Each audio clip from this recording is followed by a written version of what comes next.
He played an important role in the design and construction of accelerator systems at Fermilab.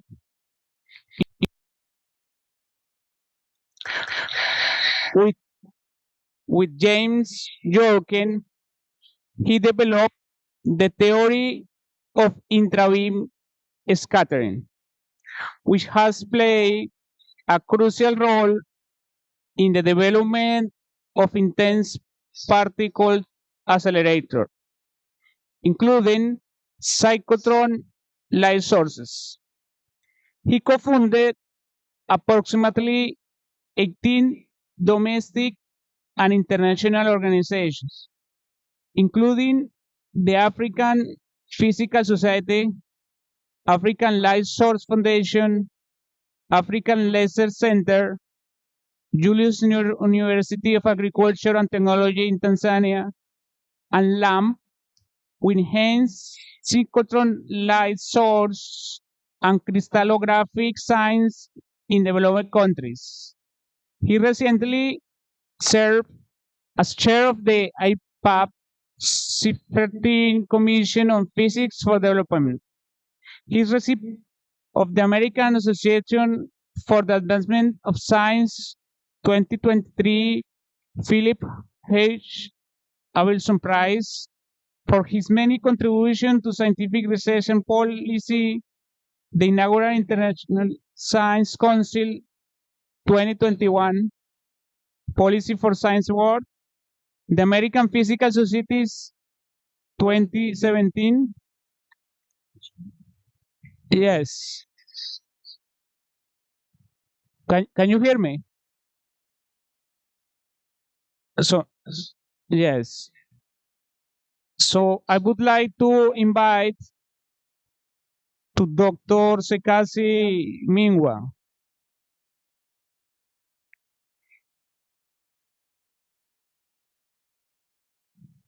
Sekasi.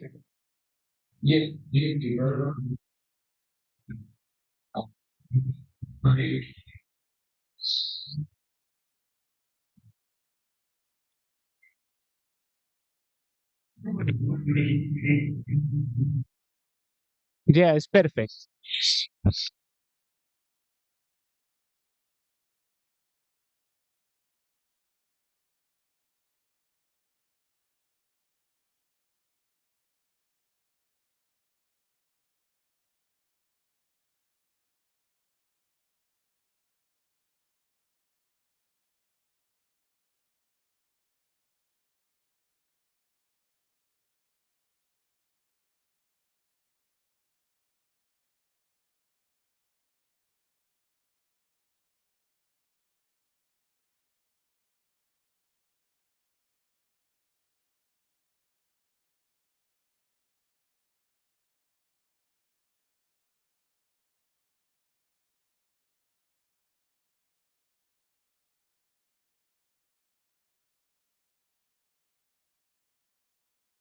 My endeavors, such as the Greater Caribbean Light Source and other things. So what I'd like to do in this presentation is to cover a number of things, such as the history of the African Light Source. What have we done? To give some details of the LAMP program, which is it stands for Light Sources for Africa, the Americas, Asia, Middle East, and Pacific. And the Americas, up to this point, has been Mexico and the Caribbean, but we're now in the process of extending that throughout South America, and that's something that is in process right now. And sort of finally, I will go over some of the highlights of the African Light Source Conceptual Design Report. To begin, I mean, what is the synchrotron? This is a synchrotron that's the only one in Latin America. It's in Brazil, Campinas, and it's called the Sirius Light Source. And here it's interesting that when you build such a large facility, a lot of local industries and companies can play a tremendous role in the construction. And so 90% of the Sirius Light Source is from local industries providing various component parts of the accelerator system. In general, an accelerator, for instance, here is sort of a schematic. You have an electron beam that travels around typically several hundred meters in circumference. So this is a rather large infrastructure. And the beam is wiggled at certain points around the accelerator. And when you do that, either by dipole bending magnets or these things called insertion devices, the electron wiggles and gives off intense bursts of electromagnetic waves. And these waves span the spectrum from the infrared all the way out to very hard X-rays, as was mentioned in the previous presentation. But you can use these to study many disciplines. So that the nice thing about a synchrotron light source is that it's highly multidisciplinary. So if you visit anyone in operation, you will run into many biologists, you will run into chemists, engineers, material scientists, even paleontologists and archaeologists. So it's really a melting pot of academia, and many cross-disciplinary collaborations result from that, which push the technology and industry much further. So synchrotron light sources are rather unique devices. I mean, it's hard to imagine any other large infrastructure that would bring so much, brain power together to work on problems. Okay, so let me just go through some of the advantages for Africa. Why is it that we need an African light source? And by analogy, why do we need a Great Caribbean light source? First is to boost the scientific research. You have research capacity across the whole continent, also in regions, and also very locally within, a particular university or other research institution. So it can boost research and produce many collaborations. And it would fuel the African science renaissance. It would make Africa a major participant in the global research community. Having one somewhere on the continent would be able to tackle many serious diseases that are endemic to Africa. And you have diseases that are endemic to Latin America and the Greater Caribbean. But in the case of Africa, you have the problem of malaria and tuberculosis, AIDS, Ebola, and et cetera. There are so many diseases. Now, are you hearing me? I just want to make sure I'm not talking to myself. Are you hearing me? Hello?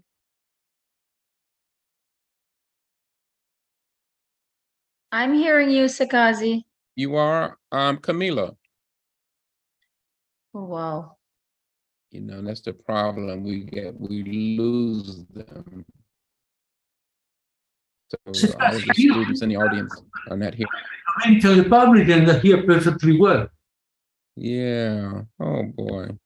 I imagine the same if we hear here and otherwise and as well.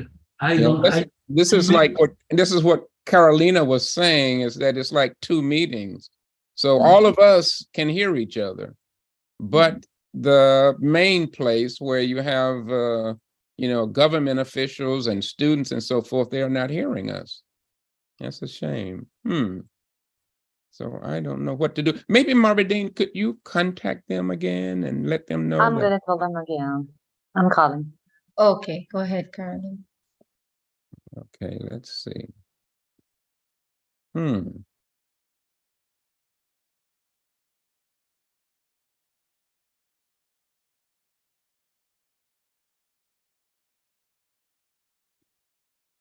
Yeah, something told me to stop and just check to make sure.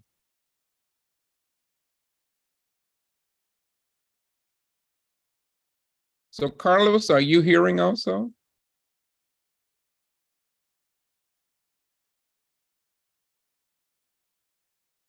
Okay, you're muted, Carlos, if you're A phone call to Camille and see what happens. okay. Oscar. Diodanis, do you hear? Some of the people here that I see, but they're not.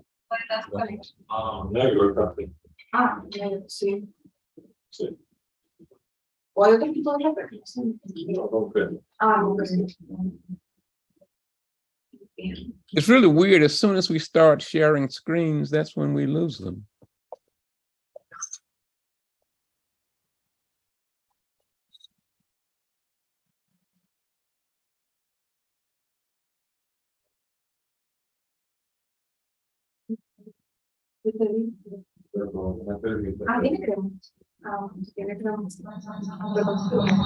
Sikasi, Yes. could you present again? Okay, so how much did you hear? Did you get past the first slide? Yes. Where Now did- we need that you present again your slides. Okay, let me go back. Efectivamente no está funcionando de la manera mejor posible.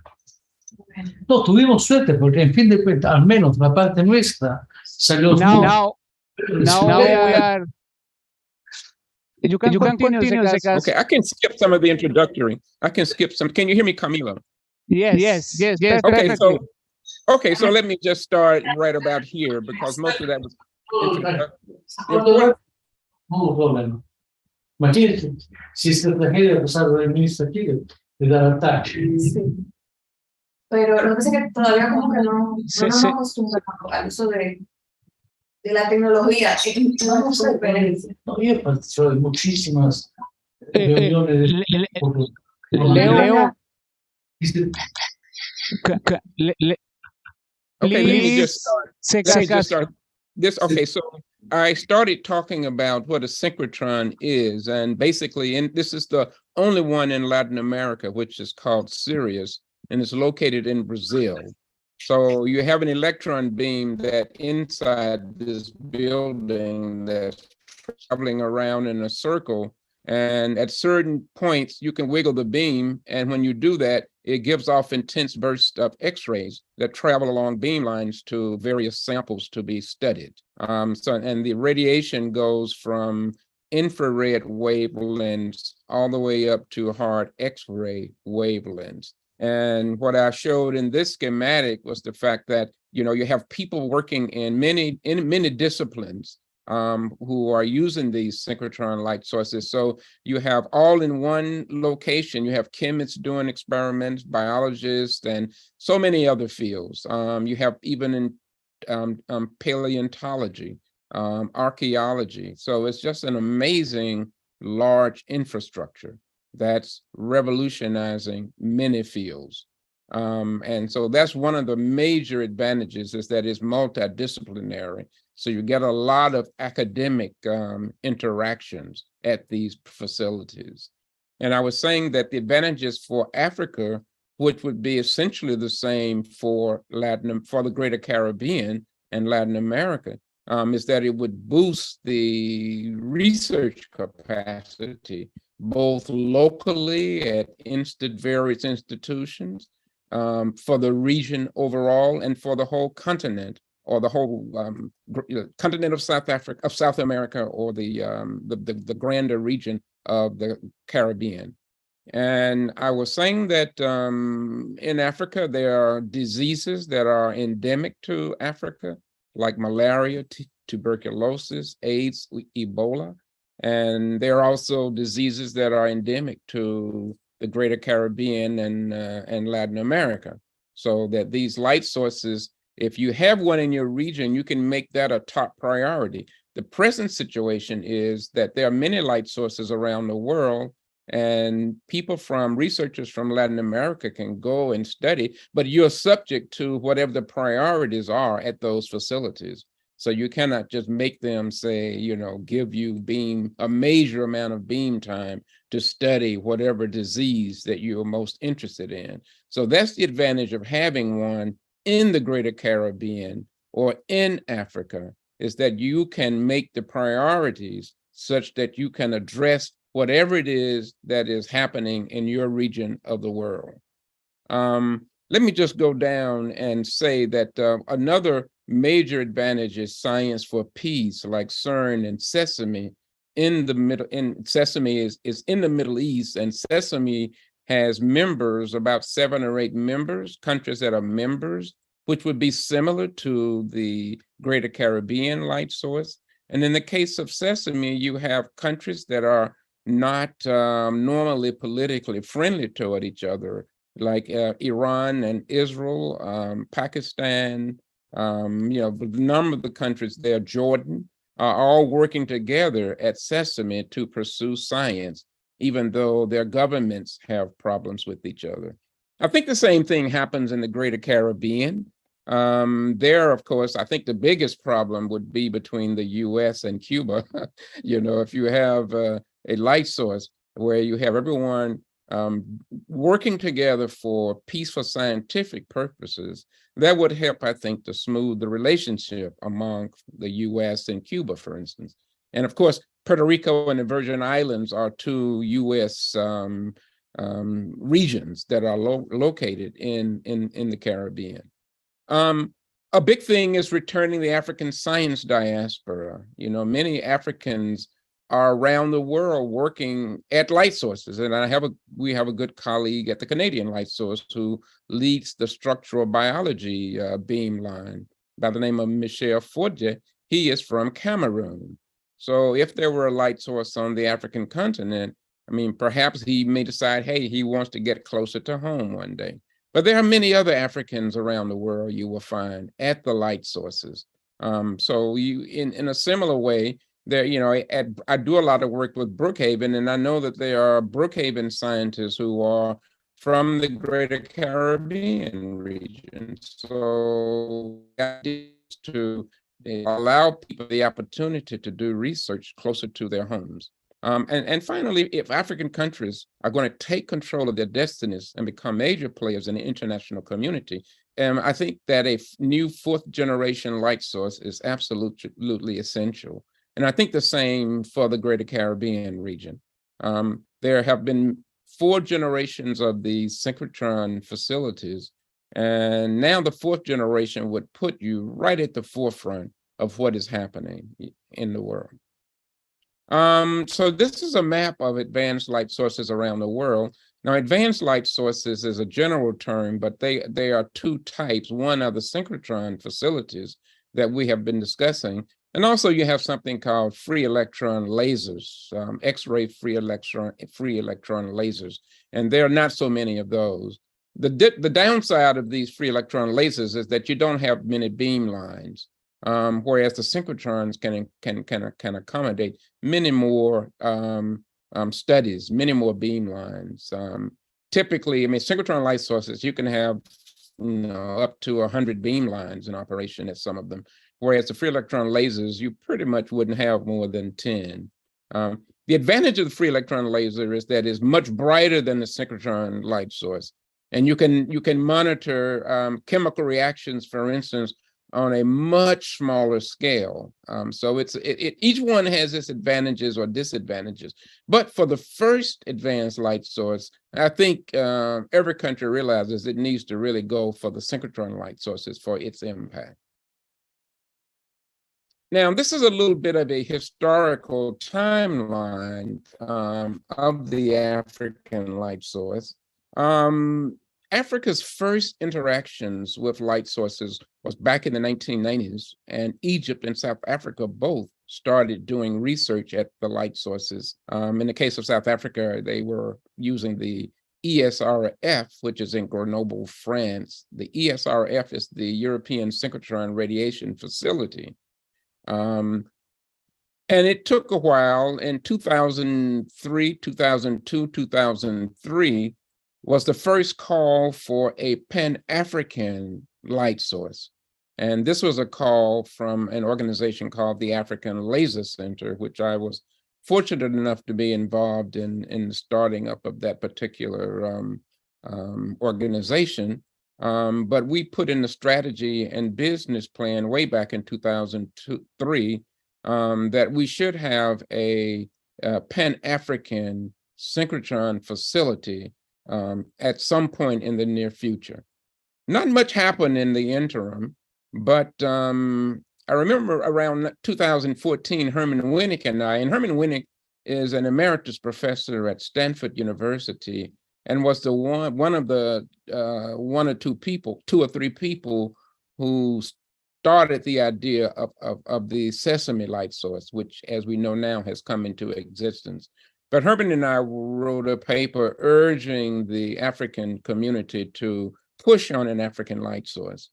And there were people, Simon Connell being the leader, and there are some others named like Ntwami, Chepo Ntwani, who was from South Africa, took up the banner and ran with the idea of a Pan-African light source, and led the founding of the African Light Source Foundation. That organization had its first big conference, AFLS-1, in 2015 at the ESRF, the European Synchrotron Radiation Facility, and was hosted by that facility. And the Director General, Francesco Sette, has played a big role opening up his laboratory to us and continuing to promote the idea of an African light source. And since that time, we've had several, in fact, we pretty much every year will have an annual conference. This year's conference will take place in November. And for the last several years, 2 or 3 years since the pandemic, those conferences have been virtual. So we established an international advisory committee, and we were fortunate to get some major players around the world. I mentioned Professor Francesco Sette, who is the Director General of the European Synchrotron Radiation Facility. He's on the advisory committee. Rolf Hoyer, who was the director previously of CERN, he was the director of CERN during the time they discovered the famous Higgs particle. And he's now, since that time, he has been president of the Sesame Council. This is Simon Connell, who was our fearless leader. He may be in the audience. He said he would try to join us, but he's the chair of the African Light Source Foundation Executive Committee. This is Harry Westphal. It's important to point out he's the director of the Sirius light source in Brazil. So it's very important. We've had support from the International Atomic Energy Agency, Professor Melissa Denecke, who is on our committee, and a number of others. Here is Caterina Biscari, who is the director of the Alba light source in Spain. So we have a lot of directors of light sources who are supporting what we are doing. And that 2015 meeting in Grenoble, we had a nice meeting. Grenoble is such a beautiful city, and you can see the mountains that surround the facility there at the ESRF. So here's Francesco Sette in the middle. I'm losing my cursor. So here's Francesco Sette, Simon Connell. I guess I don't know if I don't have hair there either. I thought I had hair at that time, but I guess I didn't. Here's Tsepo from Ntwani from South Africa, who's played a tremendous role in this whole effort, and a number of other people. Okay, so when we had the conference, we had this. This was the speaker's stick. So before every person was able to get up and speak, they had to hold up the speaker's permission, the speaker's stick permission to speak. So these are from one of the African traditions. And this was the stick that called a meeting into order. Okay, so one of the important things that we did was to draw up a list of resolutions, which since it happened in Grenoble, it's been known as the Grenoble resolutions, which give the why for an African light source. Okay, so the first bullet says advanced light sources are the most transformative scientific instruments, similar to the invention of conventional lasers and computers, because we know how lasers have just revolutionized many fields. So has computers. so have computers. And light sources are doing precisely the same thing, cutting across many academic disciplinary boundaries. So they are revolutionizing just a myriad of fundamental and applied sciences. The community of researchers around the world are rushing to construct ever more intense synchrotron facilities. And that's what I meant by the fourth generation, right? Most of the ones in existence up to now have been third generation. And now we have, due to Sweden, developed the fourth generation. And for the Greater Caribbean to get a synchrotron facility, or Africa, there's no reason to go back to the third generation. I think it should go directly to the fourth generation facility. Recently, I've been in discussions with some scientists from Uzbekistan who now are beginning to start a movement to bring a synchrotron facility to the Central Asia.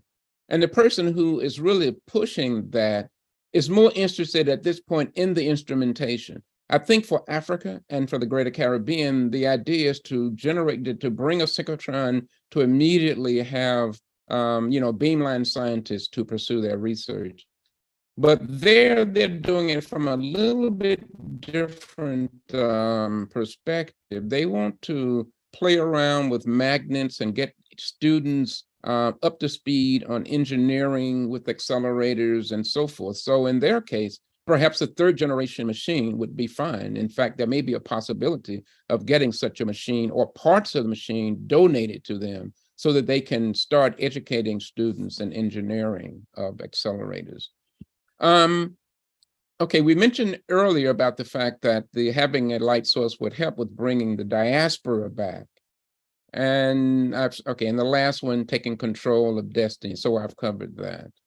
Okay, so this is what our last in-person conference, which was in 2019 in Ghana. And in this one, we had a joint conference with the the beginnings of the African Crystallographic Association, as well as the African Physical Society. 2019 is Ghana's President Akufo-Addo said that he would champion the African light source and make it an official project of the African Union and the Economic Community of West African States, ECOWAS.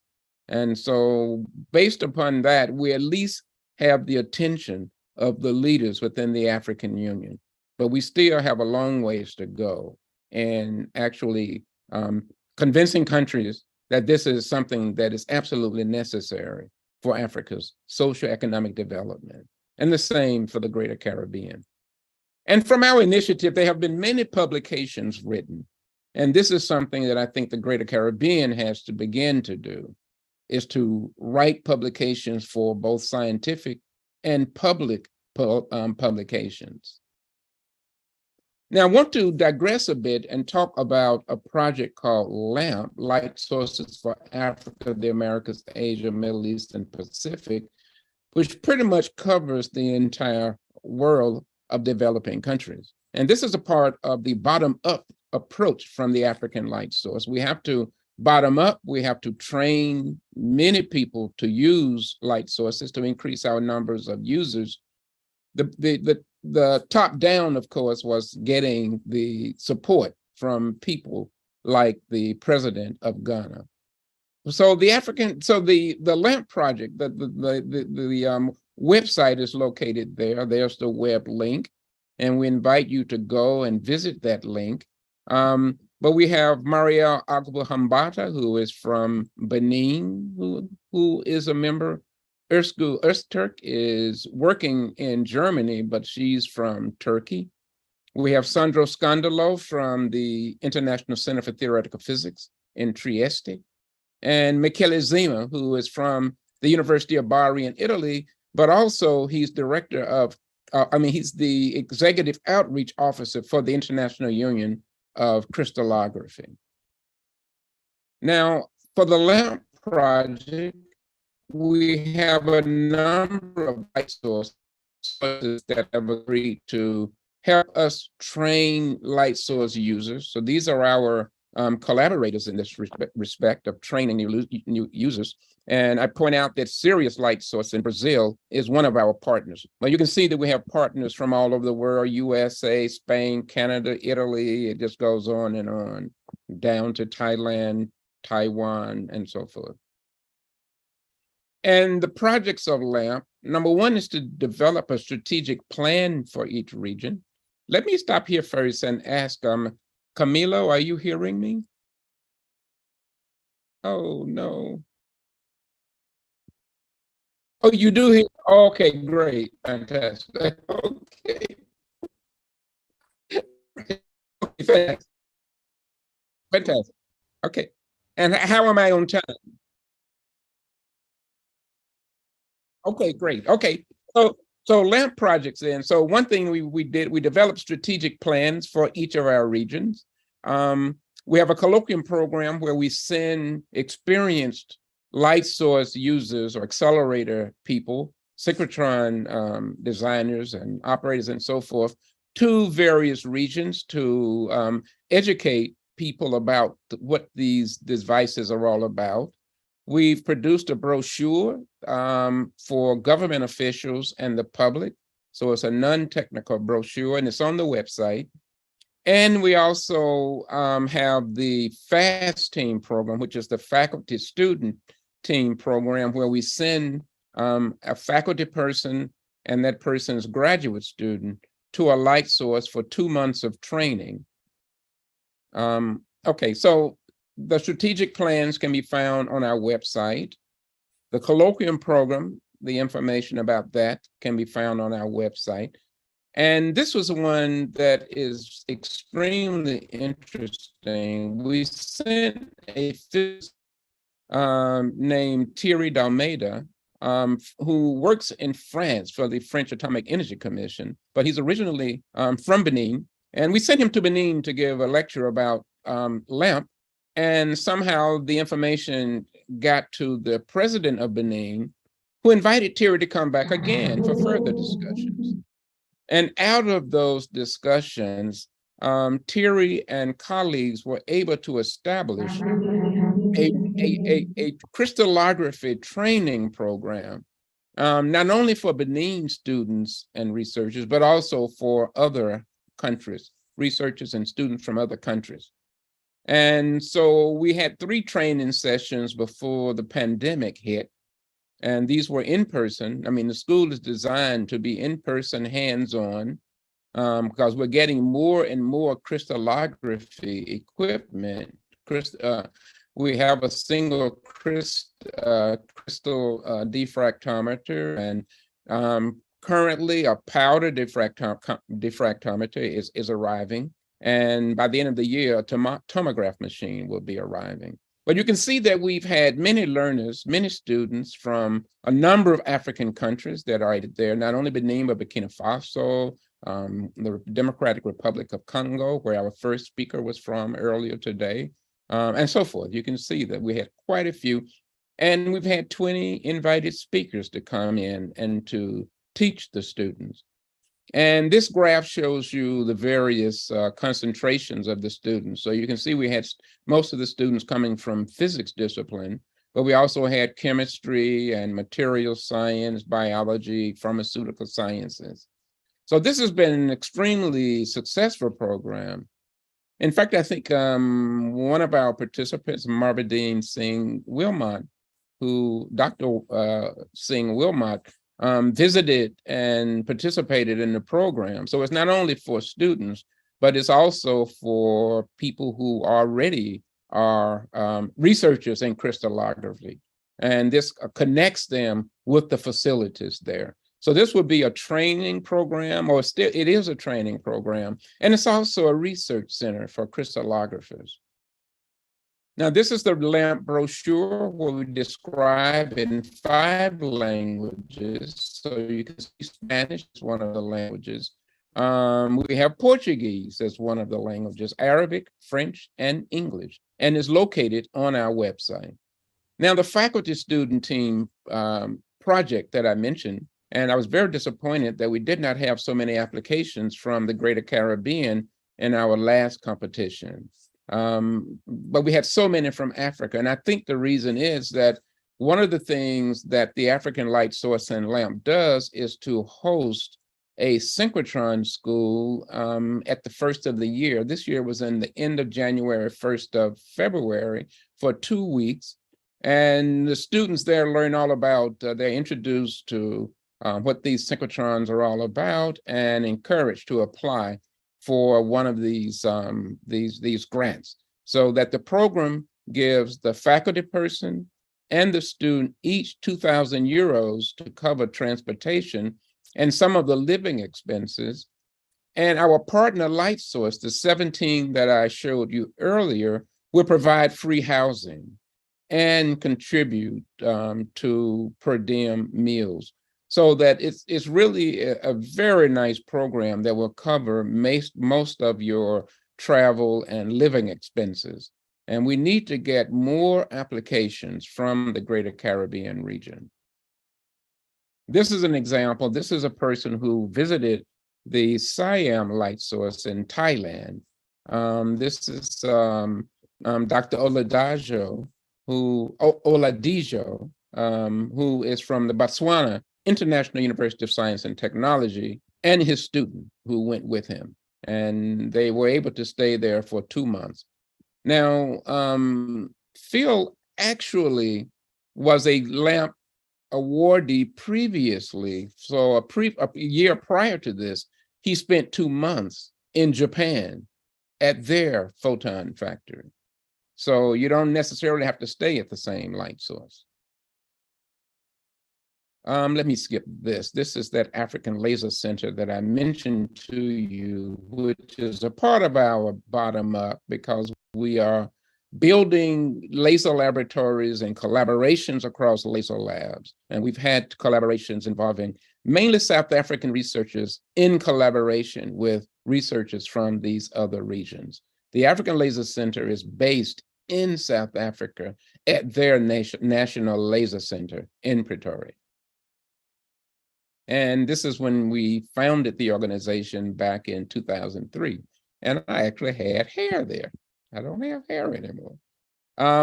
It's interesting to work with people early in their career and to see them blossom. Now, this gentleman in the back, in the very back in the middle, is Philemon Njawaha, who was the chair of the African Laser Center. He was the manager of their National Laser Center. But for the last 10 years or so, he's been Director General of Science and Technology for the whole country of South Africa. So it's great to have people who are in these positions who know what we're trying to do when we're out here working in the trenches. Okay, so here was a synchrotron science workshop in South Africa that was held back in 2011.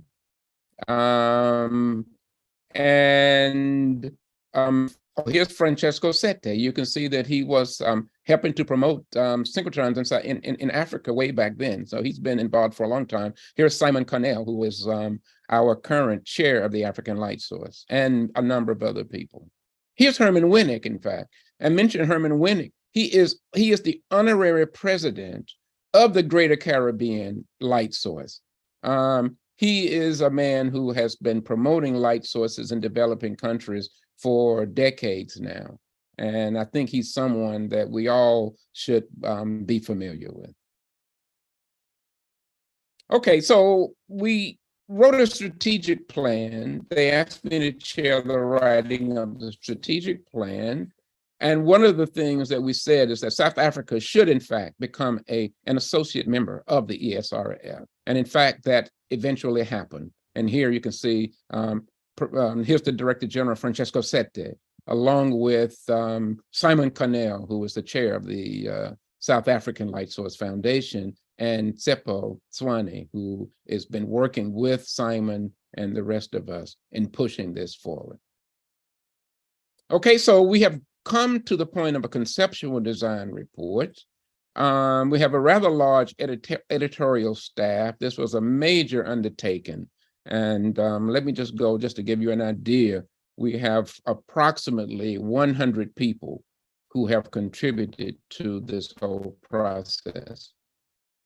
And somehow, I don't know, I was tricked into becoming the editor-in-chief somehow. So this project has consumed my life for the last 2 years, almost full time, because we've had many people contributing to it. And my job has been to contribute to it, as well as to try to edit and mold all of these contributions into a coherent document, which we now have the first draft. And I've shared that draft with the executive committee, the interim executive committee of the Greater Caribbean Light Source. So let me just go through and just highlight some of the main parts of it. Chapter 1 is to give an overview and a description of what an advanced light source, like a synchrotron light source, is all about, and the fact that it produces radiation from the infrared all the way out to the hard X-ray regime. So for the general public, we tried to give some idea of what the various wavelengths are like.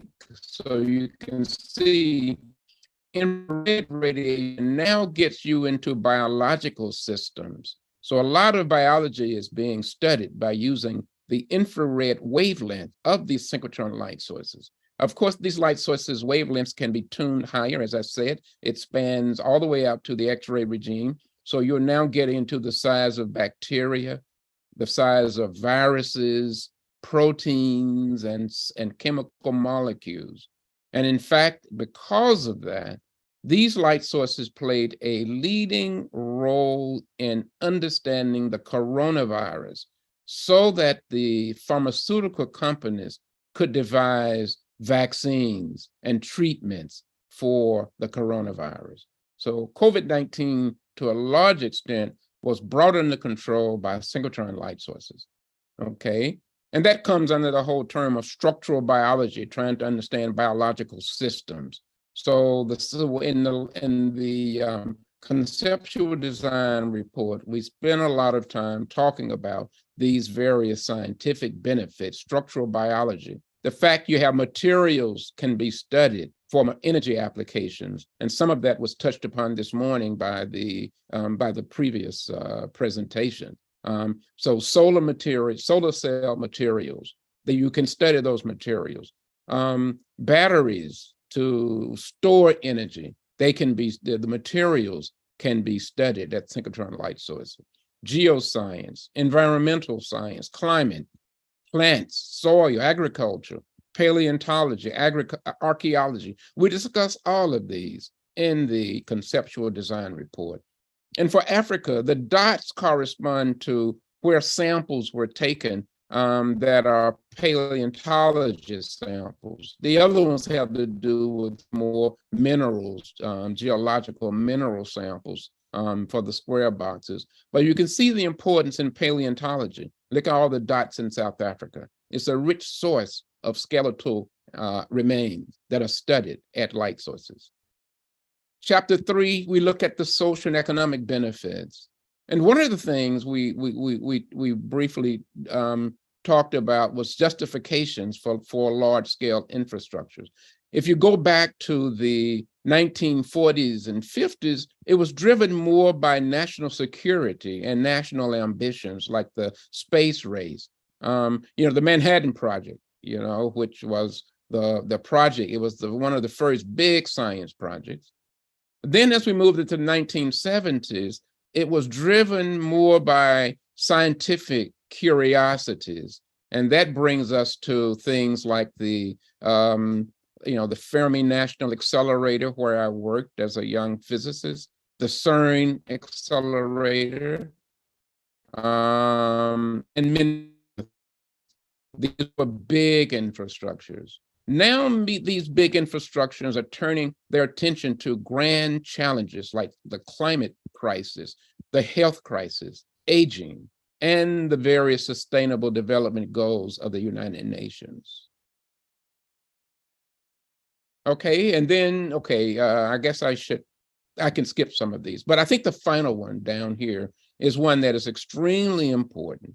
Now, this was a statement by Andrew Harrison, who was the former chief executive officer of the Diamond synchrotron light source in the United Kingdom. And he gave a presentation to the African Light Source Foundation, one of our meetings, where he said that for every English pound that is put into the facility, 3.5 times that much in finance goes back into the economy.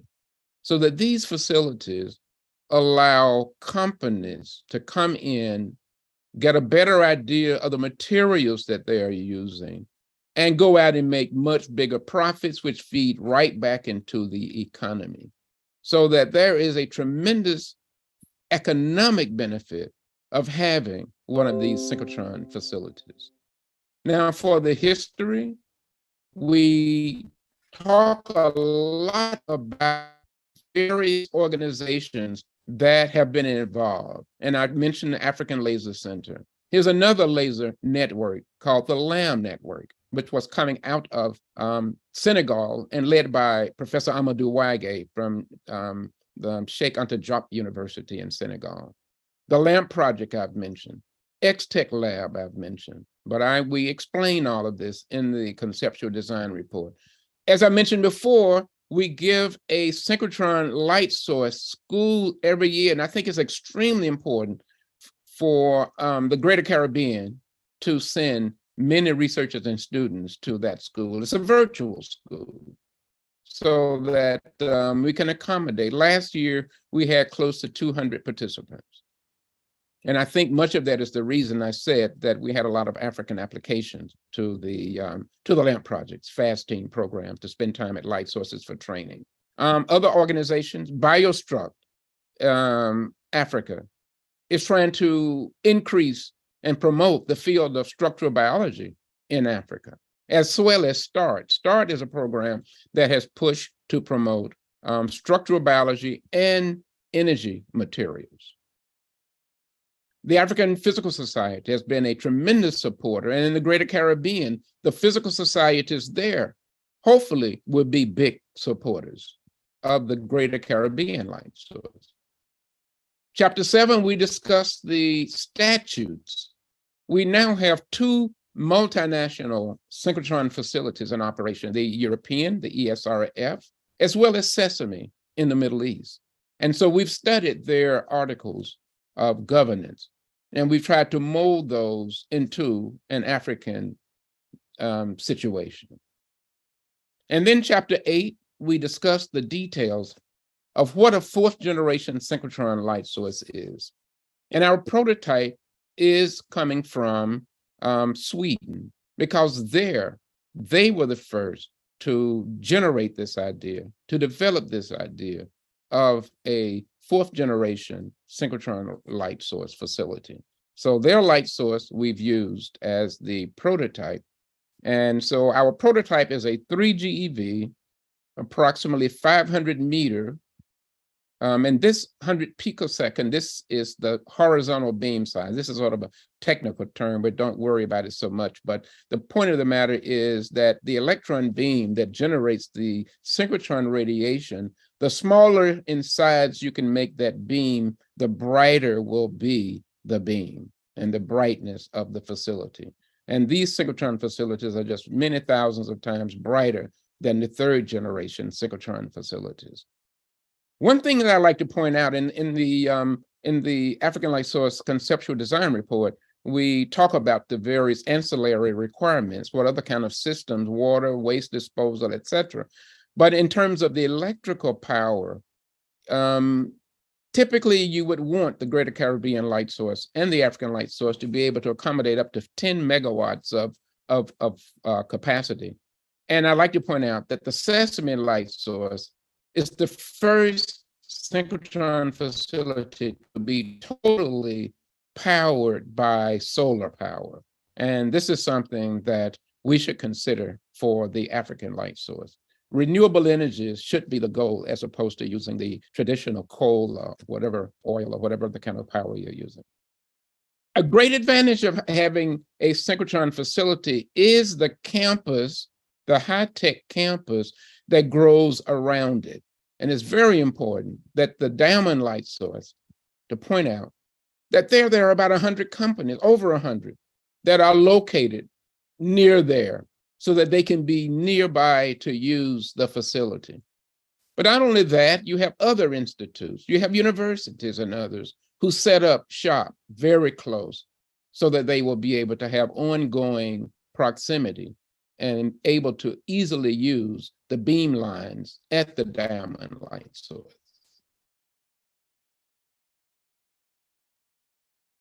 Okay, and then finally, in chapter 10, we discuss some of the projects that were funded by LAB. You know, we've sent visitors from Egypt, we've sent visitors from Senegal and other countries, so we discussed those. And then finally, we have concluding remarks, how we all throughout Africa and abroad have to work together to make this a dream. And it's often quoted that, you know, Kwame Nkrumah, first president of independent Ghana, sort of the originator of Pan-Africanism, said to be an African, you do not need to be born in Africa. Africa must be born in you. And in fact, all over the world, we all have Africa born in us, because that's where mankind originated. And then there's this beautiful song that was written by one of my favorite jazz trumpeters, Hugh Masekela, who said, I want to be there when the people start to turn it around, when they triumph over poverty. I want to be there when the people win the battle against AIDS. I want to lend a hand, so send me. And that, I think, should be the attitude of all of us as we embark upon the African light source, as well as the Greater Caribbean light source. And what I'm showing you here is the interim executive committee of the Greater Caribbean light source. And as I mentioned, Herman Winnick is the honorary president. You've heard from Galileo Violini, who was affectionately known as Leo, who gave the presentation from the Dominican embassy there, the Dominican ministry there in the Dominican Republic. He's the co-chair. Victor Del Rio from Australia, who is originally from Mexico, is also a co-chair. And I'm currently serving as a co-chair, but I'm looking to step down because we have to, I mean, this is the interim committee. So we have to have a voted in executive committee at some time in the very near future. And so we have to choose our co-chairs of the executive committee. And with that, I'd like to thank you for your kind attention. And I will stop sharing my screen. Okay, so hopefully you are all there, and I hope I wasn't talking to myself. Okay, thank you. Thank you, Sekasi.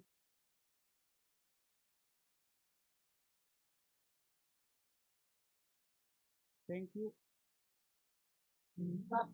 Thank you, Sekasi. Can you hear me? Yes, I can hear you. And thank you so much for the invitation. And I can take any questions if you have them. I don't know if Simon Cornell is in the audience, but if he is, can you make him a co-host? Because he should be able to answer questions as well. We're going to have some minutes, so some questions. So from the auditorium, do you have any questions? So now we're going to give the speech to our translator. He's going to ask you the question from the auditorium. Yes.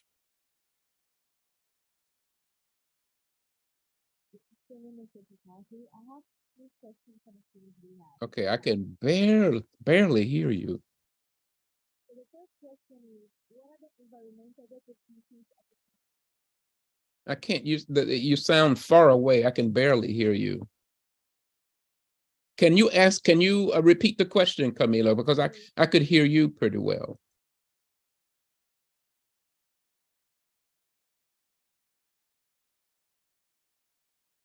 Marvadine, can you hear me?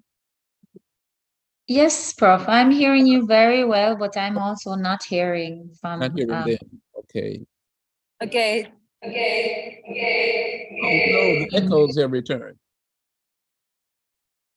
Perhaps if Camilo could because I can hear you, Camilo.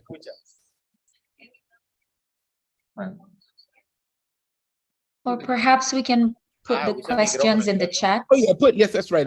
If you could write it in the chat, that would that would be the best. I No think. escuchamos. Good afternoon. Can you hear me? Mire que se fue. Carolina, you're still there, right? Yes, I am, and now we hear you. Yes, we can hear you from the public. Okay. Okay. I have 3 questions on the students' behalf. Okay. The first question is, what are the environmental repercussions of the synchrotron? What are the what kind of The environmental repercussions of the synchrotron. Oh, you mean negative impacts on the environment? Yes, the Oh, negative yes. impact. Okay, so yeah, the synchrotron is not a dangerous device. It's nothing like a nuclear facility. So you don't really have to worry about any kind of negative impacts on the environment, really. This is not, it's a big infrastructure, and you're dealing with elementary particles, electrons and things, but fortunately, it's not something that it poses any serious effects on the environment. Okay. Oh, I'm going to answer the question to the students now. Sure. No tiene ningún tipo de impacto negativo sobre el ambiente debido a su The second, and then now the third question, is it possible that one of the synchrotron in the world emit Chernobyl radiation? I did quite get that. Okay, I'm going to repeat the question. Is it possible that one of the synchrotrons in the world emit Chernobyl radiation? Okay, so you have to, okay, now I'm a physicist, but I'm ashamed to say I haven't thought about Cherenkov radiation in many decades. So you'd have to ask me to, you'd have to send that to me and let me go back to my freshman physics and see. But I don't know the point of I mean, there's no, if you're thinking about effects on the environment, there's nothing like that. But if you're talking about, I mean, electrons passing through materials can emit Cherenkov radiation, but that has nothing to do with what the synchrotron facility is doing. Because the synchrotron is only interested in the electron beam in as much as it generates the electromagnetic radiation. So the electron beam is almost irrelevant, and otherwise.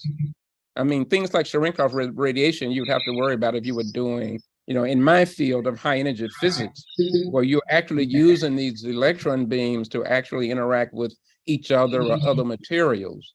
But the synchrotron facility, the only thing the electron beam does is travel, it's stored in a circular machine, and you wiggle the beam at various points to throw off synchrotron radiation. So that's the only, I mean, Cherenkov radiation is not important. Okay, thank you so much. I'm going to answer the question to the students. En relación a la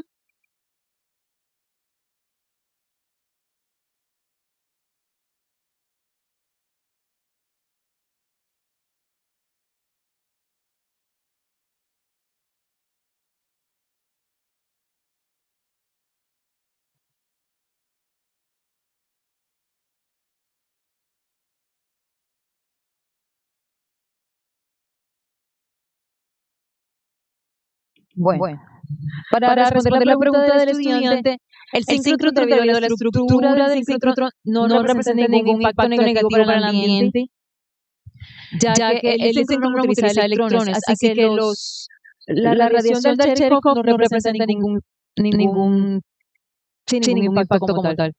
Ningún problema.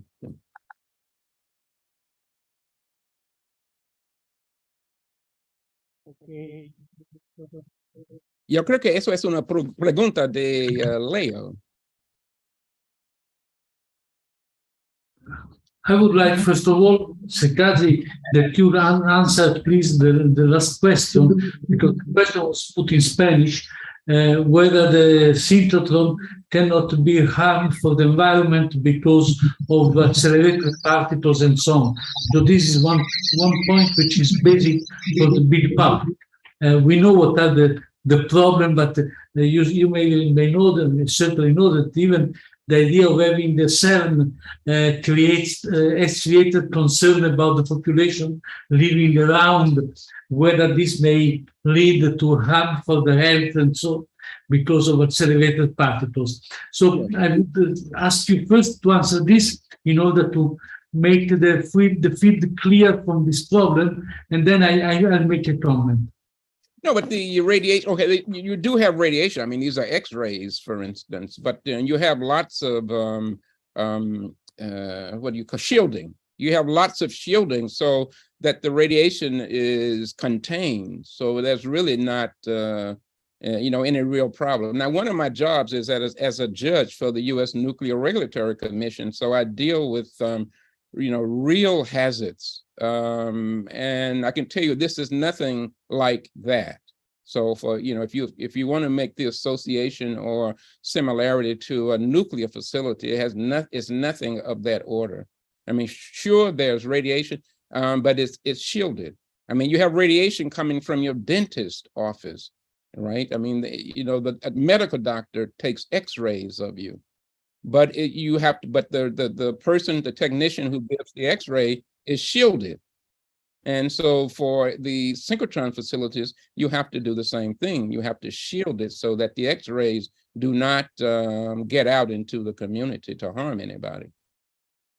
Yes, well, the reason why I raised my hand actually was not that much to ask a question, but to make a comment. There were 2 points of your talk which I think deserve to be underscored. One is the famous estimate from Diamond of the return of 250% return against 100 investment.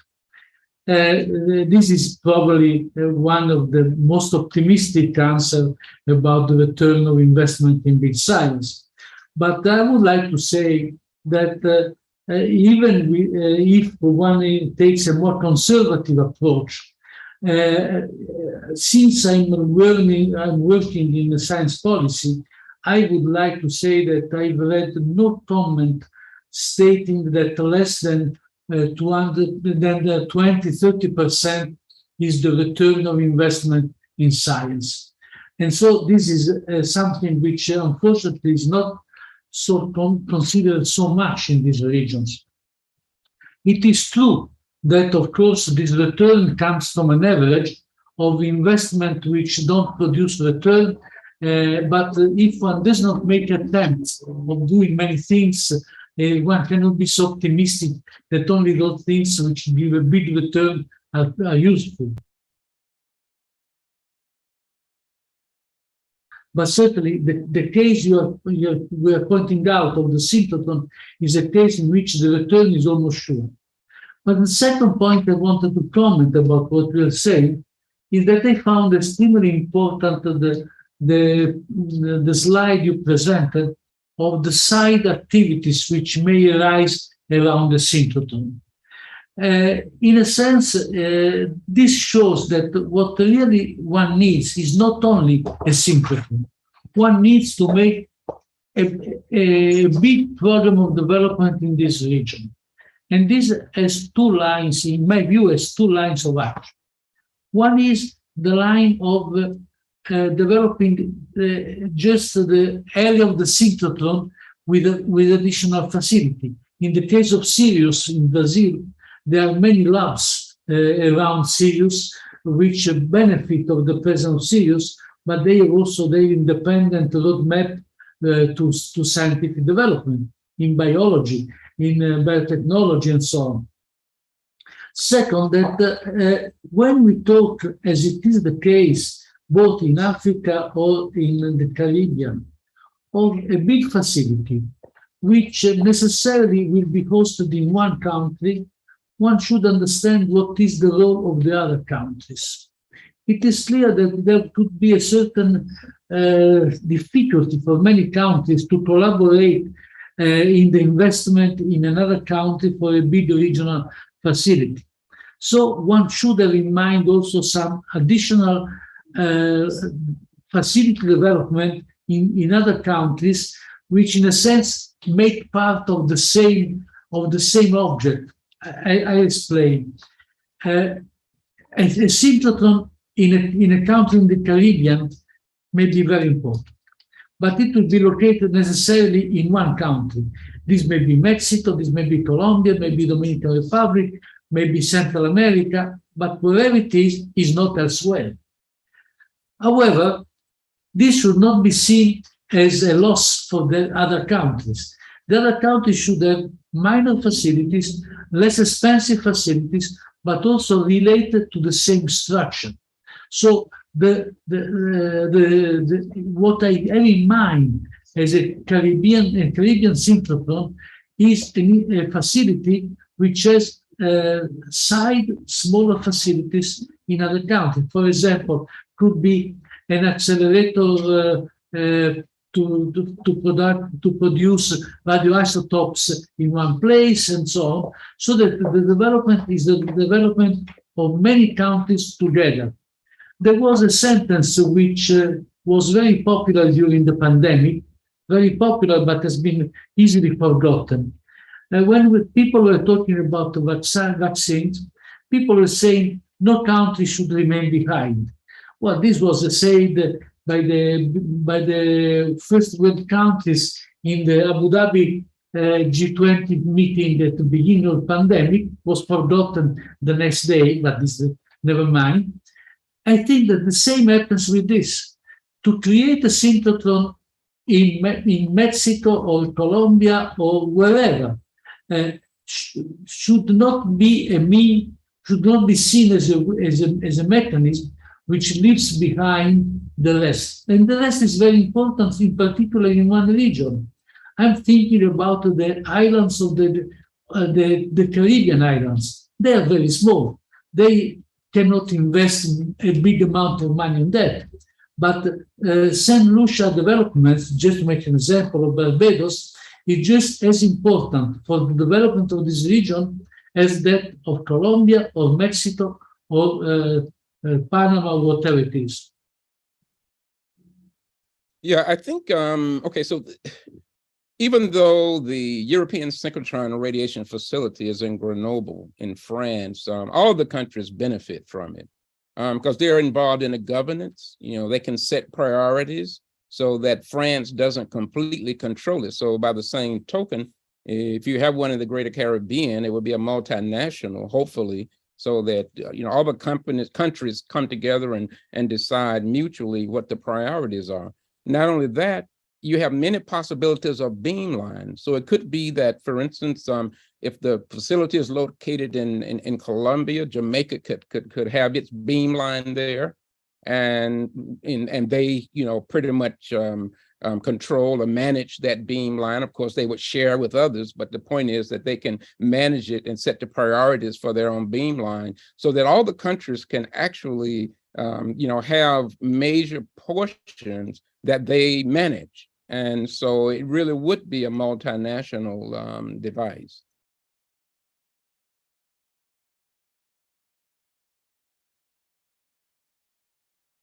Okay, any other questions? Camilo, are you there? Yes, of course, I'm here. I listen to your comment. And No, Camilo.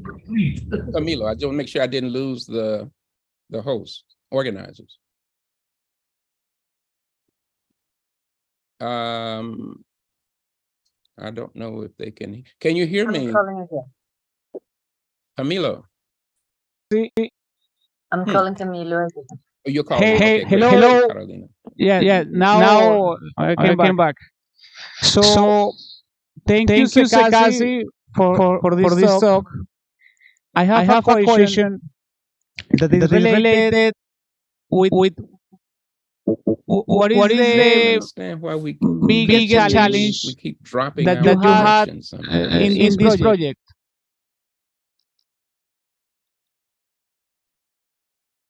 Do you know answering? I see Comunicaciones UNICÓRDOBA connected, and they have a double screen in which you appear and also the public. Mm-hmm. I am insisting. Now, can you hear me, Sekasi? Yeah, but I don't think they may see us, but they don't hear us, I guess. I'm hear you. Okay, well, Hello? wait a couple of minutes. No. So Marvin Hola, D, ¿nos podemos ver? Can pero no you nos escuchan. hear me? No nos responden. not responding. No. Let me see. So, Kazi, you were saying something to me?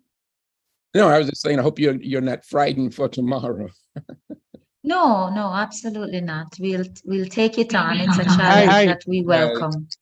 Yeah. Can you hear me? Right. So I wanted to ask you to comment. Maybe we can continue the Yes. conversation in the meantime, Yeah, what is the because I'm question? not sure if they're hearing us. So Oh, maybe Hello? Okay, let's see here. Camilo, are you there?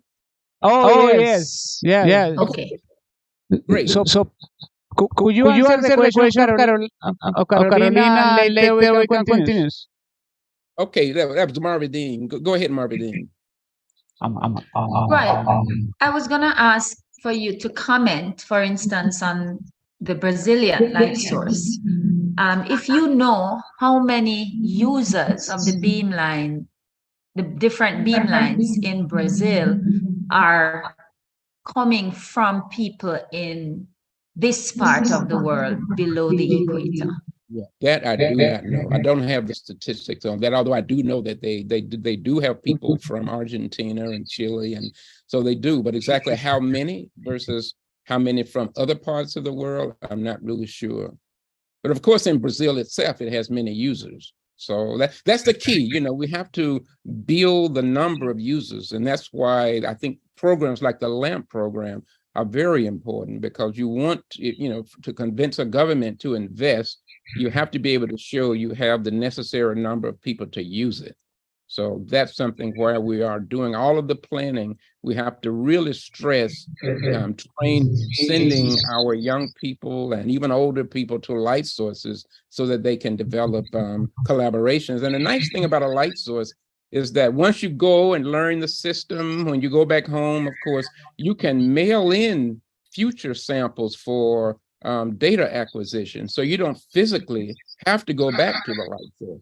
They have in-house scientists who will do the measurements for you and send you the data. So that's another great advantage of having this synchrotron light source. Does that answer your question? It does. Thank you so much. I can show you some of those statistics next week. Thank you for your answer.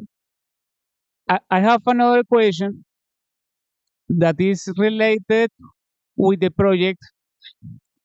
That is, what is the biggest challenge that you had in this African Synchrotron project?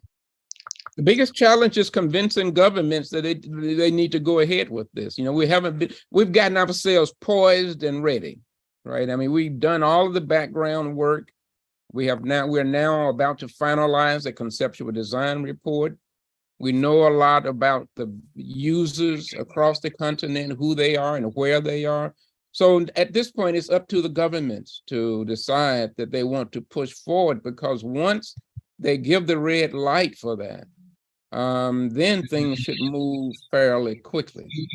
So the biggest challenge, I think, and probably will be the biggest challenge in the Greater Caribbean region, is to get the governments to say, yes, let's do this. Thank you, Sekasi. And thank you for your talk. It's really an inspiration for us. And we hope that we are going to follow these steps in this Great Caribbean. Great, fantastic. So now we're going to pass for our panel that is called Synchrotron, a tool for progress in the context of science for peace and the sustainable objectives development. Y para este panel vamos a tener a tres invitados. Primero, Andrea Sánchez, representante del Ministerio de Ciencia Tecnología e Innovación de la República de Colombia en temas de ciencias básicas y del espacio. Al profesor Hernán Garrido, de aquí en la Universidad de Córdoba, del Departamento de Física, y al profesor Eduardo Posada, director del Centro Internacional de Física y profesor de la Universidad Nacional de Colombia. Entonces, le damos el paso tanto a nuestros compañeros del panel como al profesor Eduardo Posada. Profesor Eduardo Posada va a estar en línea y nosotros aquí de forma presencial. Bueno.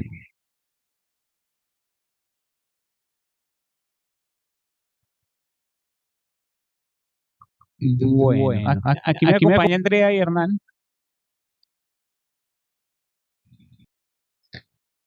Bueno, sí. Vamos.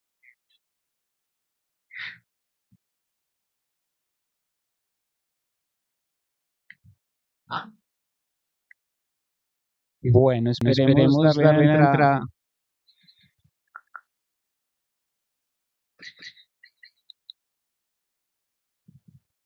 Bueno, mientras el profesor Eduardo Posada se conecta, quiero preguntarte, Andrea,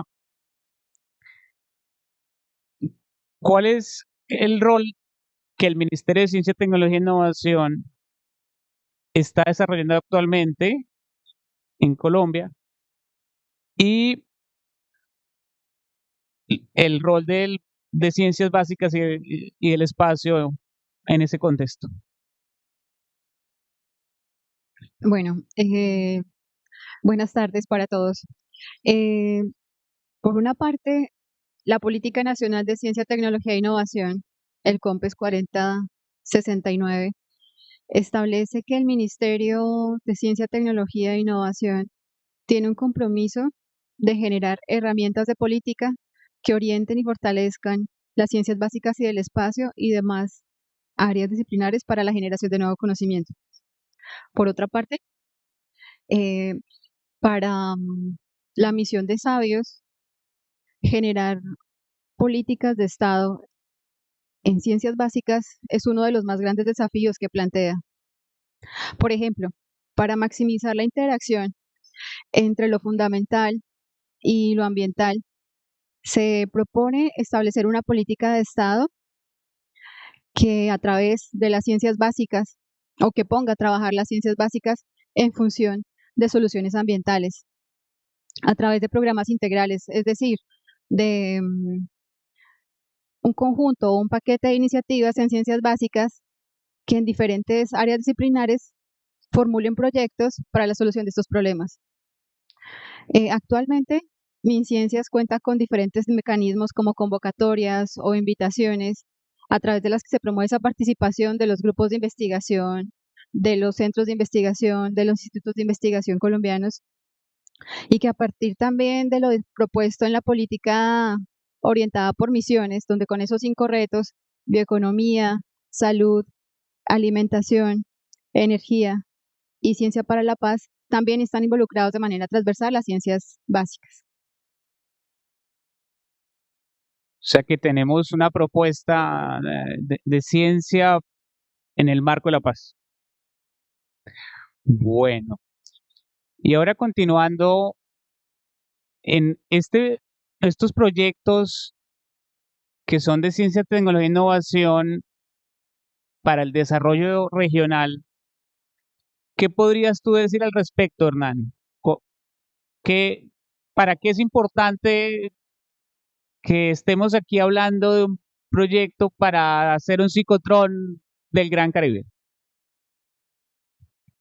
Pues el desarrollo tecnológico, como vimos en la conferencia del doctor Secasi, conlleva a muchas cosas importantes. Ciencia para la paz es uno de los retos más importantes que se deben enfrentar acá en Córdoba, porque es una región que ha sido estigmatizada por el conflicto armado.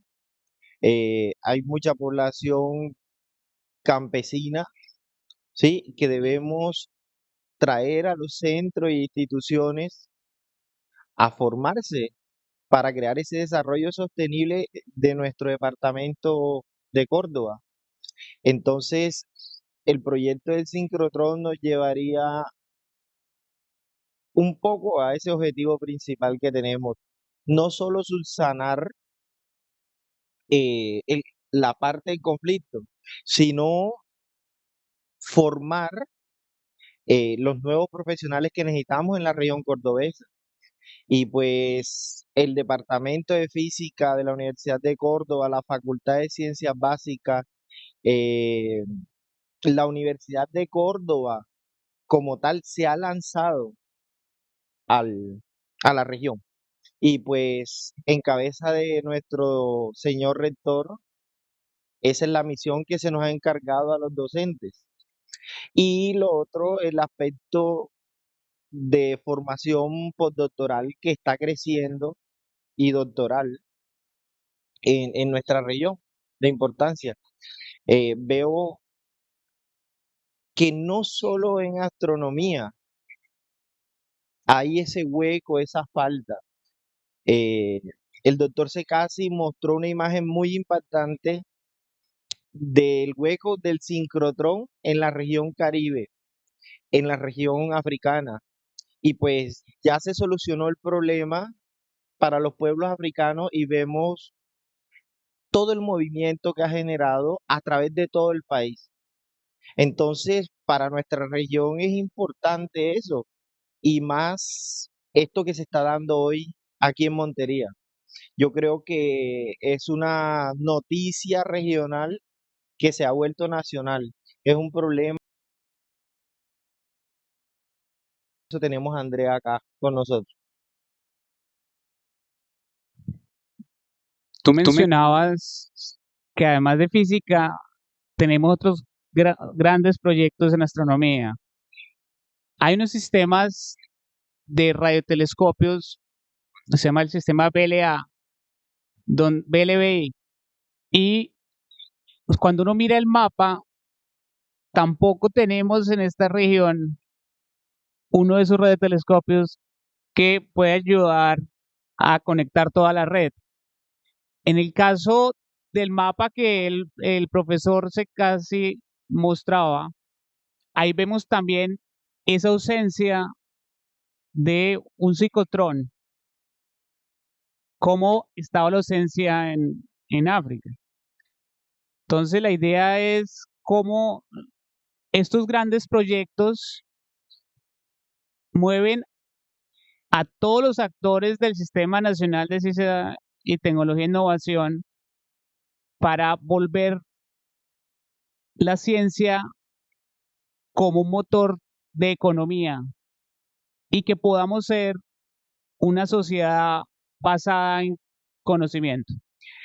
Ahora me gustaría invitar al profesor Eduardo Posada. ¿Estás por ahí? Camilo, y la ciencia no debe ser, todos debemos tener acceso a la formación académica y bueno, eso se refleja en desarrollo sostenible en nuestra región y en el país mismo. Entonces, movernos en esta dirección ha sido lo más acertado que hemos hecho y pues tenemos personas ya senior que han dirigido proyectos y creo que el sincrotrón para el Gran Caribe es una realidad. Como dijo el doctor Galileo Violini, no importa dónde esté en el Gran Caribe, pero lo necesitamos.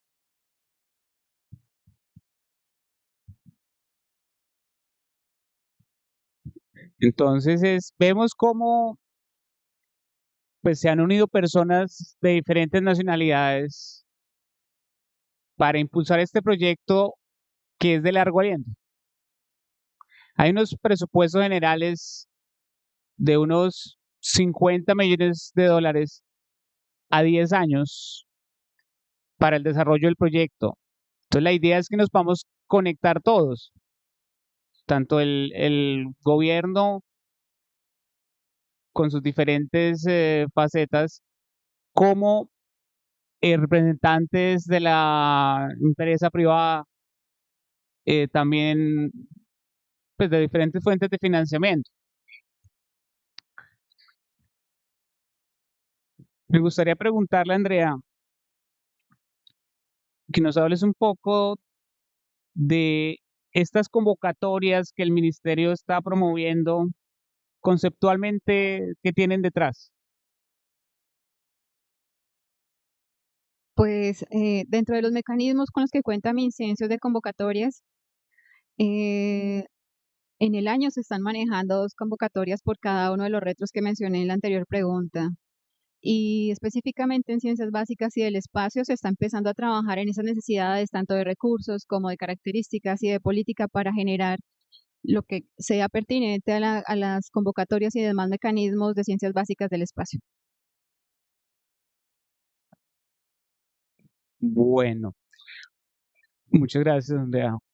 Vamos a esperar unos minutos mientras el profesor Eduardo Posada se conecta y ya continuamos con el panel.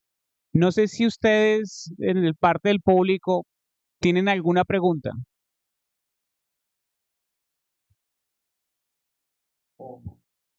O de las personas que están conectadas en el...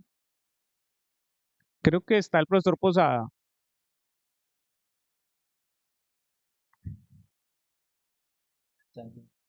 Sí. Hola, profe, te escuchamos.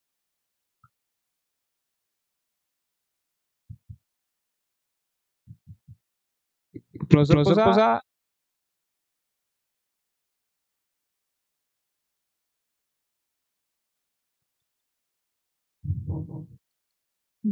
Ahí estaba con el profesor Posada, ¿nos puede hablar de nuevo?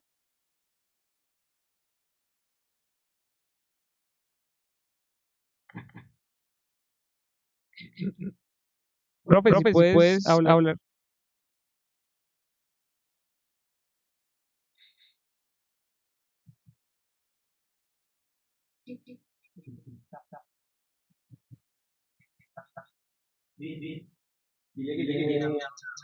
Ya puedes hablar, profesor Posada. Lo estábamos escuchando ahora.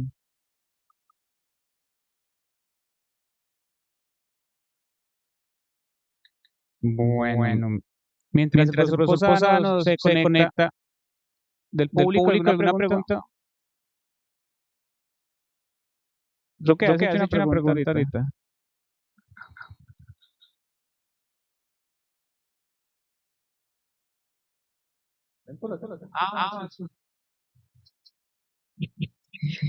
Bueno, un poco abordando la perspectiva de la viabilidad técnica del proyecto como tal, ¿qué desafíos se tendrían que enfrentar, sobre todo pues acá en países latinoamericanos, para implementar un proyecto de esta envergadura?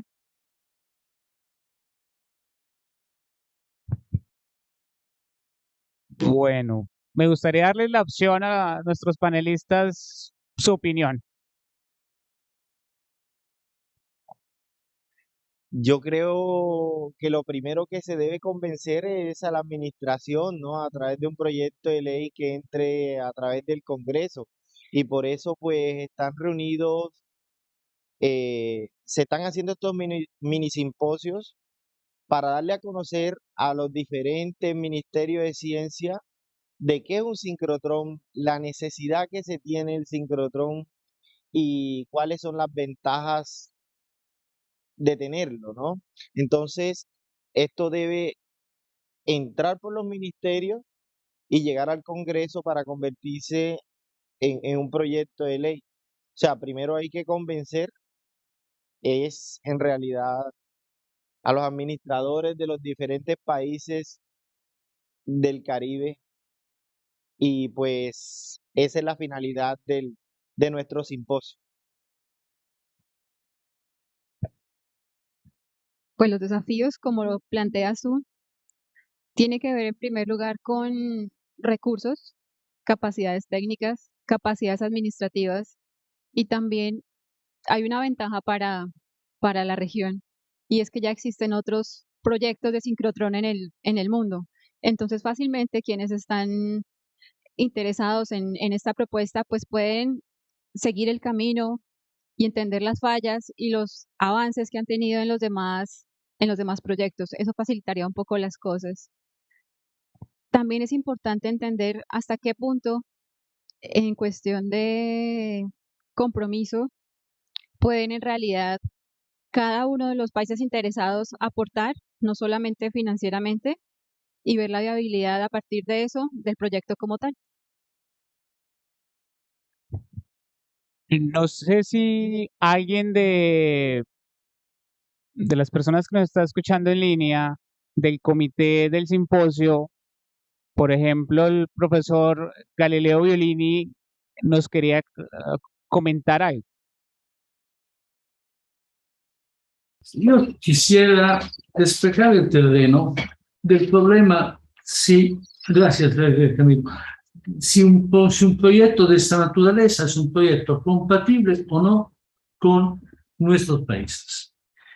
Ahora, no quiero insistir sobre el hecho que mencionaba antes, que América Latina invierte en ciencias 0,6% de su Producto Interno Bruto, que es una cantidad muy mediocre, sobre todo considerando que se llega a estos 0,6% gracias al hecho que Brasil invierte el 1%, porque fuera de Brasil estamos por debajo de este dato. Pero, ¿cuánto cuesta hacer un sincrotrón?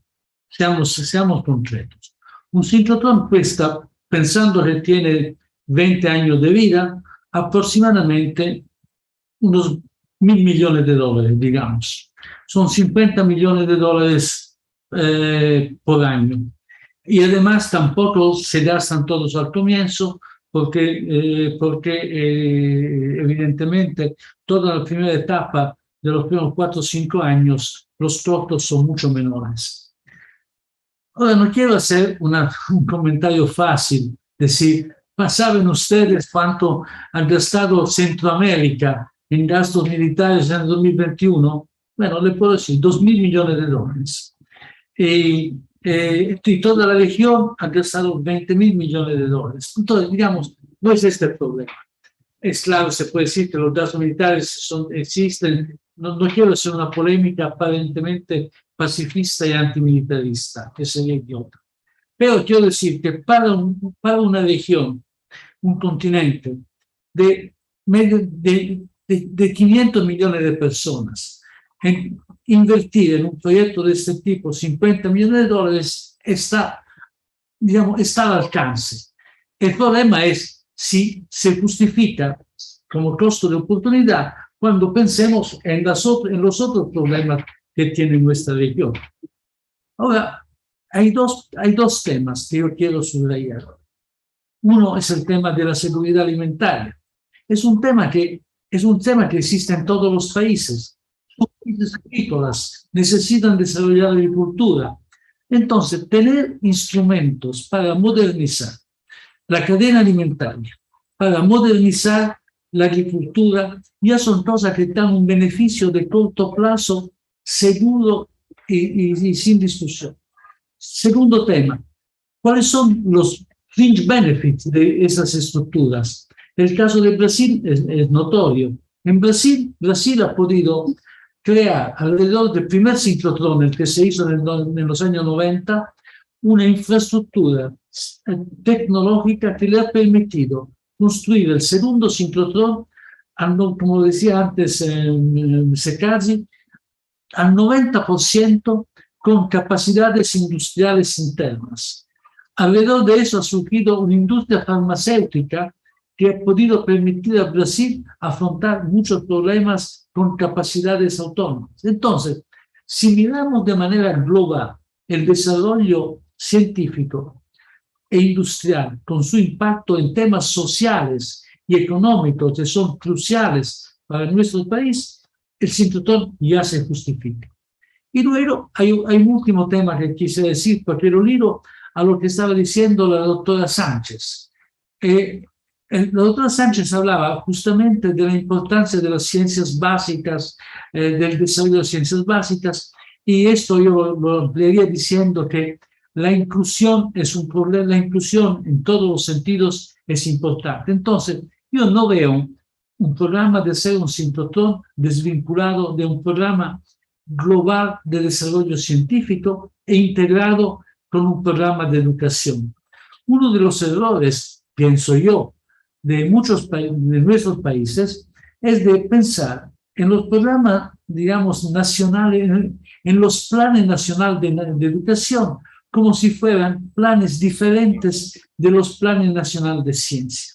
Los dos temas son ligados. Ahora sí aparece el micrófono. De hecho, si miramos, por ejemplo, hablemos del caso de Colombia. En el caso de Colombia, indudablemente, el nivel, digamos, los datos sobre el desarrollo, sobre las deserciones escolares durante la etapa inicial es un dato bastante positivo. Pero sabemos también que entonces el acceso a la universidad hoy es diferente de hace 20 años, estamos de acuerdo. Pero si miramos los datos sobre las deserciones escolares, las deserciones universitarias, los datos no son tan buenos, no son tan satisfactorios. Digamos, por realidad, no estoy criticando lo que se ha hecho, grandes progresos, pero hay que mirar de manera de verdad que el progreso que se está realizando sea un progreso que alcanza a todos. El futuro premio Nobel colombiano no nacerá necesariamente en el Chocó, no, en el Chicó, perdón, en el Chicó, quiero decir. Es muy posible que pueda nacer en un pueblo del Amazonas, pero hay que tener una educación inclusiva, una posibilidad de llegar a los máximos niveles científicos. Entonces, cuando yo pienso en el sincrotrón, no pienso solamente en el sincrotrón, pienso en algo que va mucho más allá. Pienso en un país que pueda competir a nivel internacional en el desarrollo científico con cualquier otro país y que dentro de este país dé esta posibilidad a cualquiera de sus ciudadanos y no solamente a algunos. Tal vez no contesté la pregunta de eso. Con esto yo creo que vale la pena invertir en un sincrotrón, sí, pero con muchas otras cosas. Bueno, creo que ahora sí tengo acceso. Sí. Es que no, me acaban de promover a panelista. Entonces ya tengo micrófono y cámara. Así que disculpen por no haberme conectado antes, pero aquí estoy. Mucho gusto, muy agradecido con todos. Bueno, creo que ya ustedes me ven también, por lo menos ven un pedazo. Y yo los veo perfectamente, así que muy buenos días a todos. Pues yo estuve oyendo a pedazos porque estaba tratando de conectarme, pero me agrada mucho estar en compañía de ustedes y bueno, adelante, sigamos con el evento. La pregunta que tenía para el profesor Eduardo Posada es ¿cómo se ha venido desarrollando este proyecto del ciclotrón en el Gran Caribe? ¿Y cuál es la perspectiva que tiene al respecto?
Una política, y un proyecto como este pues es un buen mecanismo para aglutinar esa política, para tratar de que la política sea una cosa regional.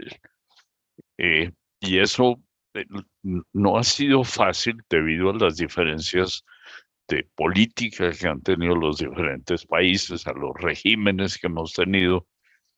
Y yo en este momento, pues por el lado de Colombia, veo que si bien en el plan de desarrollo hay un esfuerzo para mejorar la inversión y tener una inversión concreta por lo menos, porque si se cumple el 0,55%, pues estaríamos un poquito mejor que hoy. Pero todavía muy lejos de una meta elemental que ha sido desde hace 30 años el leitmotiv nuestro. En la primera misión en la cual yo participé, o la segunda, la de García Márquez, pusimos como meta el 1% del PIB para los 4 años. Estamos hablando del año 94. Es decir, que en el 98 hemos debido alcanzar el 1% del PIB. Y hoy estamos en 0,27, 0,30% del PIB. Por lo menos el plan de desarrollo tuvo la sinceridad de poner una cifra que espero que logren alcanzar. Pero adicionalmente en Colombia hay una posibilidad que son los recursos de regalía, que excepcionalmente por este bienio van a ser importantes.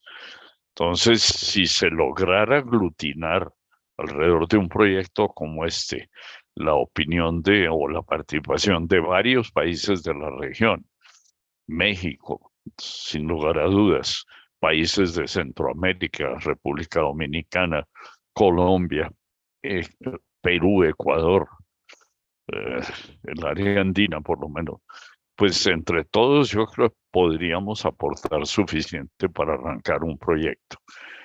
Y yo creo que una de las cosas que debemos promover y que coincide con la política del actual gobierno en Colombia es que hay que reindustrializar el país.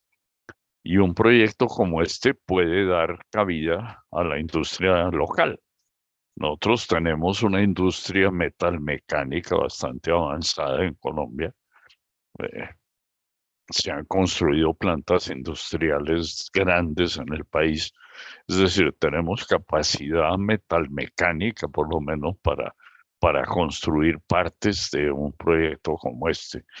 Y yo creo que es por ahí que hay que buscarlo, tratar de convencer a algunos empresarios de que se entusiasmen con la idea, teniendo en cuenta que no solamente pues, les va a dar trabajo en la etapa de construcción, sino que después en temas como ciencias materiales o medicamentos, industria farmacéutica, lo que hemos oído mencionar hoy abundantemente, va a haber progreso y Colombia al fin se decidió a reactivar la industria de producción de vacunas, que la habíamos paralizado en los años 2000. Hoy pues estamos reactivando una industria farmacéutica fuerte en ese sentido.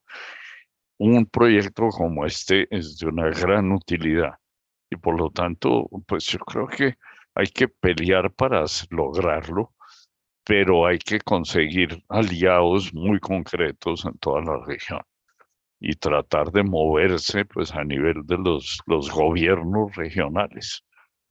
El gobierno de México en este momento no sé qué piensa sobre la ciencia, pues el colombiano, Petro lo ha dicho, pero hasta ahora pues el presupuesto de Ciencias es el más bajo de todos.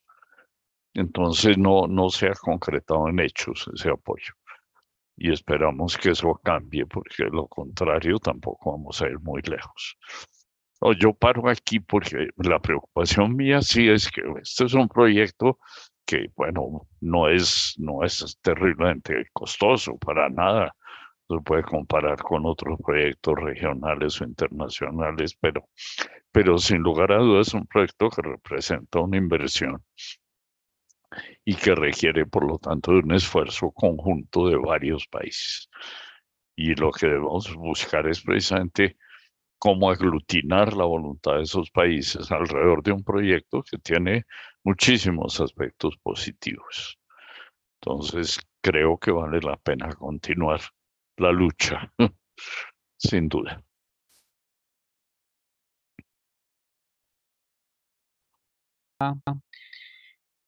Me gustaría darle la palabra a Hernán, que acaba de inspirarse aparte de esas palabras.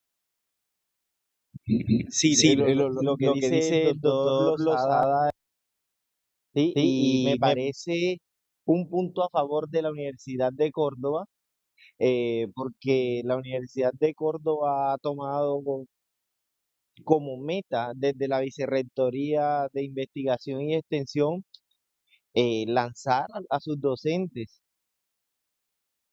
a la región cordobesa, ampliar la extensión en nuestra región, no solo tener los docentes haciendo investigación que terminaba en anaqueles, paper, sino llevar la ciencia como tal a nuestra región, que es lo que se necesita.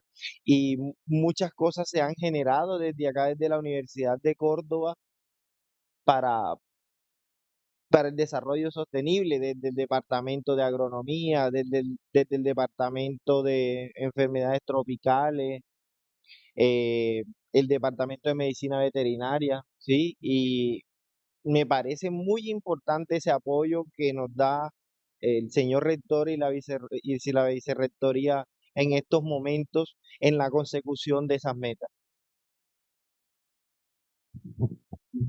No sé si Andrea quiera decir algo más para terminar. Ya después de esta sesión que tuvimos toda esta mañana, surgen varios caminos de articulación.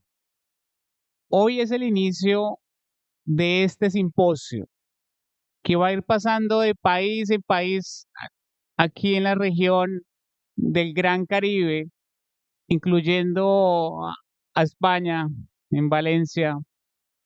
Y la idea es que nos unamos en torno a este simposio y que podamos llegar a construir un documento técnico como el que nos mostró Secasi y hacer, como decía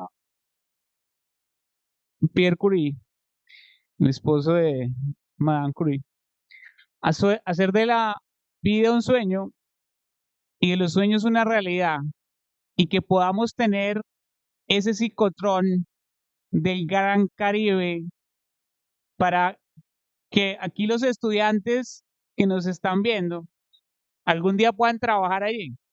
Eso es parte de lo que tenemos que hacer nosotros, ¿no? Trabajar para las siguientes generaciones.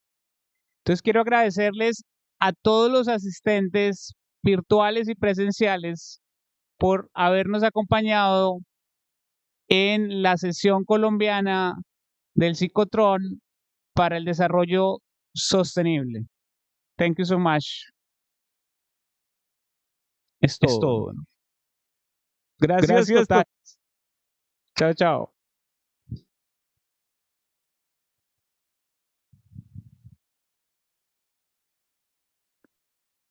Hasta luego. Chao, profe.